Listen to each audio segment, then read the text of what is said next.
Last time, we talked a little bit about what the kids used to call economic anxiety, back before it was code for racism, and a big driver of that anxiety that I did not mention, technology. I feel a little like a broken record here, but there are so many things we're super accustomed to today that just weren't there when Die Hard came out.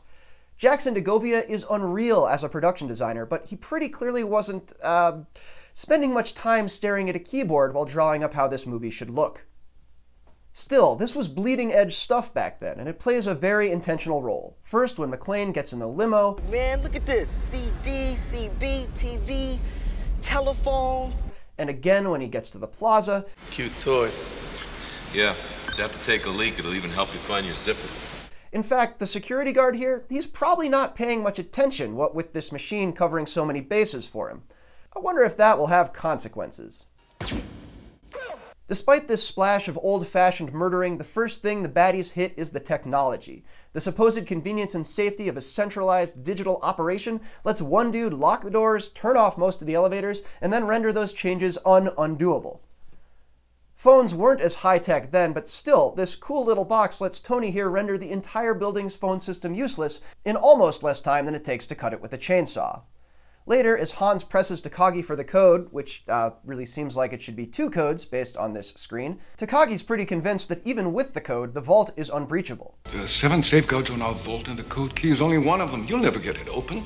But once again, faith in tech is misplaced. I mean, his holding out cost him his life and apparently only added half an hour to the bad guy's scheme. 30 minutes to break the code. Now, I do have some issues with that math, given that a 10-character password, even limited to a 37-character sample set, still yields 4.8 quadrillion combinations, which would be so slow on a 1988 CPU, even one running this elaborate, over-animated, live-translating dictionary attack, that the fastest way to crack it would be waiting until 25 years later when supercomputing clusters could do it in, conservatively, a couple hours. This might be a good reminder for all of you to reset your passwords. Anyway, the code is cracked, but as Takagi said and Theo admits, there are bigger barriers. One more to go, then it's up to you. And you better be right, because it looks like this last one's gonna take a miracle. How will Hans overcome them? The circuits that cannot be cut are cut automatically in response to a terrorist incident. You asked for miracles, Theo. I give you the FBI. But for all his success over Nakatomi, Hans is also tech-reliant. And how is he undone? Holiday masking tape.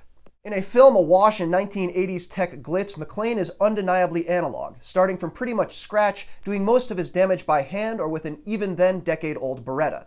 He's a scavenger and an improviser, turning the tech of his opponents against them and making powerful allies of the unremarkable legacy accoutrements in the meat space world still scattered around Nakatomi Plaza.